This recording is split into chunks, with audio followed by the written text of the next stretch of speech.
তো hey guys, welcome to reel sports Bengali.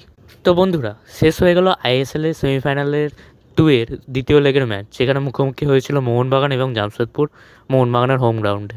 এবং মোহনবাগান সেখানে জামশেদপুরকে 2-0 ঘরে হারায় এবং আবার তিনটে পরপর সিজনে তারা ফাইনালে উঠে যায়। এবার যদি আমরা ম্যাচের রিভিউতে আসি, তো ম্যাচের রিভিউ আগে অবশ্যই কুর্নিশ জানাতে হয় আলবিনো গোমসকে, যে প্রায় একার হাতেই মোহনবাগানের এই জয়টিকে এতক্ষণ আটকে রেখেছিল প্রায় 93 মিনিট পর্যন্ত। এবং একটা গোলকিপার হিসাবে একটা আইএসএল সিজনে 100খানা সেভ কমপ্লিট করলো আলবিনো গোমস। এবার যদি আমরা ম্যাচের এখানে আসি, তো ম্যাচের স্কোরলাইন সবে আগে থেকে প্রেডিক্ট করতে পেরেছিল যে 2-0 হতে চলেছে।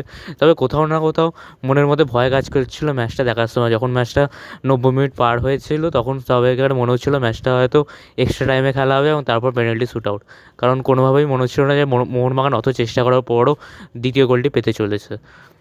তারপর হঠাৎ করে 93 মিনিটের মাথায় আসে সেই মুহূর্ত যখন আপুইয়া প্রায় ওই ডি বক্সের বাইরে থেকে নেয় একটা দুরন্ত শট এবং সেটা যায় গোলে। এবং সেই মুহূর্তে পুরো গ্যালারি ফেটে ওঠে এবং জিতে যায় মোহনবাগান।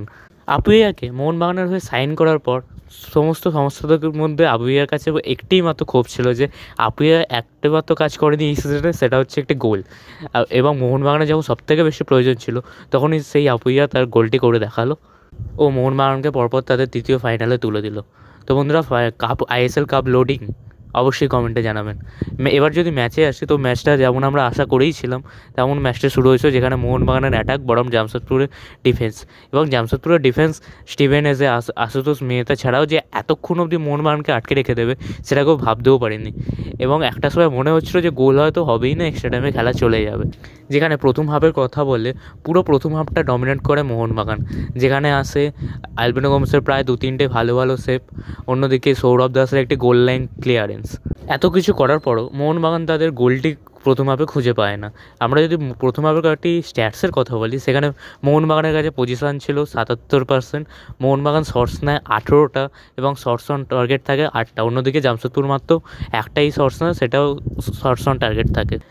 এত কিছু করার পরও কোথাও না কোথাও জামশেদপুরের ডিফেন্সের কাছে গিয়ে আটকে যাচ্ছিলো মোহনবাগানের অ্যাটাক।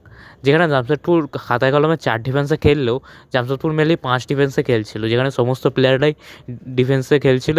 বলতে গেলে সমস্ত প্লেয়াররাই তাদের হাফেই ছিল, শুধু একমাত্র জর্ডেন মারেই মোহনবাগানের হাফে কিছুটা এসেছিল। প্রত্যেকটা প্লেয়ার জামশেদপুরে আজকে ডিফেন্স করা নিয়ে খেলছে। তবে কোথাও কোথাও মনে হচ্ছিলো যে মোহনবাগান গোলটা বার করে নেবে সেকেন্ড হাফের প্রথম দিকে, এবং কথা মতো কাজটাও হলো ঠিক তেমনই। ম্যাচের ওই 50 মিনিট নাগাদ মোহনবাগান একটি কর্নার পায়, যে কর্নারটি নেয় জেসন কামিংস। একটু কাল করে বলটা ভেতরে ঢোকে এবং বলটা লাগে প্রণয় হালদারের হাতে, এবং রেফারি এই ক্ষেত্রে একেবারে সঠিক সিদ্ধান্ত দেয় এবং মোহনবাগান পায় একটি পেনাল্টি। তখন মনে হচ্ছিল পেনাল্টিটা ম্যাকলারেন নেবে কি কামিংস নেবে, কিন্তু পেনাল্টিটা নেয় কামিংস এবং আশা মতোই কামিংস গোলটি কনভার্ট করে দেয়।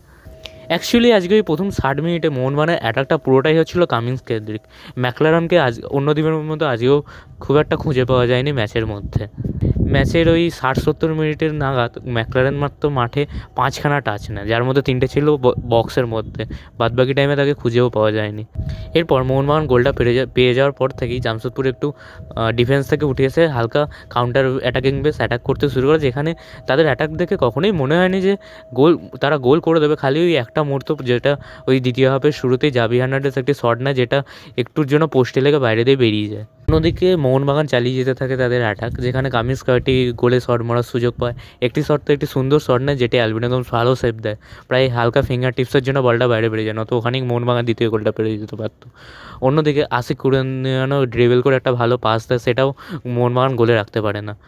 এইভাবে খেলা যখন চলছিল, মোহনবাগান কিছুতেই গোল করতে পারছিল না। অন্যদিকে সাবস্টিটিউট হিসাবে আসে মানবীর সিং এবং দিমিত্রি পেত্রাতস। আজকে মনিরা তার 5টা সাবস্টিটিউটের মধ্যে মাত্র 2খানা সাবস্টিটিউটই ম্যাচের মধ্যে করেন।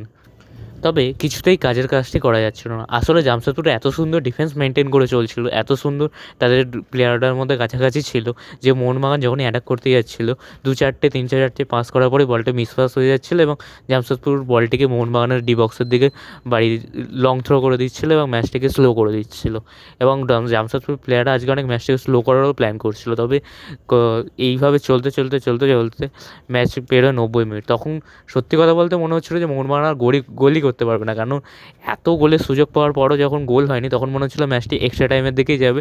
সেই মতো মলিনাও তার চেঞ্জগুলো করেনি যাতে সে এক্সট্রা টাইমের প্রথম দিকে সেই চেঞ্জগুলো করতে পারে। কিন্তু হঠাৎ করে 93 মিনিটের মাথায় একটা যত সময় প্রণয় হালদার বা কেউ মিস পাস করে, সেই বলটা পায় আনিরুদ্ধ থাপা কিছুক্ষণ হোল্ড করে বলটি দেয় আপুইয়াকে, এবং আপুইয়া দূর থেকে তার আগেও 2-3টি শট ট্রাই করেছিল, কিন্তু সব কটাই বারের ওপর দিয়ে অনেক ওপর দিয়ে গেছিলো। কিন্তু ওই শটটা একেবারে পারফেক্ট কানেক্ট হয়, আর অ্যালবিনো গোমেজের একটু হাতের ওপর দিয়ে, হয়তো হাতেও একটু লেগেছিল, ওপর দিয়ে গোল হয়ে যায়। এবং সেই মুহূর্তে পুরো সত্যি কথা বলতে অ্যাকশান রিপ্লে হলো মনে হয় যেন আগের বারের সেমিফাইনালে, যেখানে মোহনবাগান ও উড়িষ্যার খেলা হয়েছিল এবং গোলটি করেছিল সাহাল আব্দুল সামাদ। এরপর আর ম্যাচে তেমন কিছু বাকি থাকে না এবং মোহনবাগান জিতে যায় 2-0 গোলে, এবং পরপর 3বারের জন্য ফাইনালে পৌঁছে যায়। এবং ফাইনালে আবার মুখোমুখি হতে চলেছে 2022-23 ফাইনালিস্ট, যেখানে মোহনবাগান ও ব্যাঙ্গালোর উভয়ই 3-2 গোলে জিতে ফাইনাল খেলছে। এবং ম্যাচটি সত্যি বলতে হাড্ডাহাড্ডি হতে চলেছে, কারণ সিজনের প্রথমে আমরা এই দুটো টিমকেই লিগ শিল্ডের দাবিদার মনে করছিলাম, এবং সিজনের শেষে এই দুটো টিমই ফাইনালে দাঁড়িয়ে আছে। ব্যাঙ্গালোরও বেশ ভালো খেলছে, আগের ম্যাচটি কাউন্টার অ্যাটাকিং বেশ ফুটবল খেলে, ওদের মধ্যে সুনীল ছেত্রী বহুত ভালো ফর্মে আছে, অন্যদিকে রায়ান উইলিয়ামস, এডগার মেন্ডিস, এদের ভার্সেস জেমি ম্যাকলারেন, ডিমিত্রিস পেত্রাতস, এদের খেলাটা বেশ হাড্ডাহাড্ডি জমতে চলেছে। তো বন্ধুরা, আজকের মতো এইটুকুনি। যদি ভিডিওটি ভালো লেগে থাকে অবশ্যই লাইক করে দেবেন ও চ্যানেলটিকে সাবস্ক্রাইব করে দেবেন, আপনাদের পছন্দের একটি কমেন্ট করে দেবে। এবং আপনাদের কী মনে হয়, মোহনবাগান কি আবার ফাইনাল জিততে চলেছে? তো সবার শেষে জয় মোহনবাগান।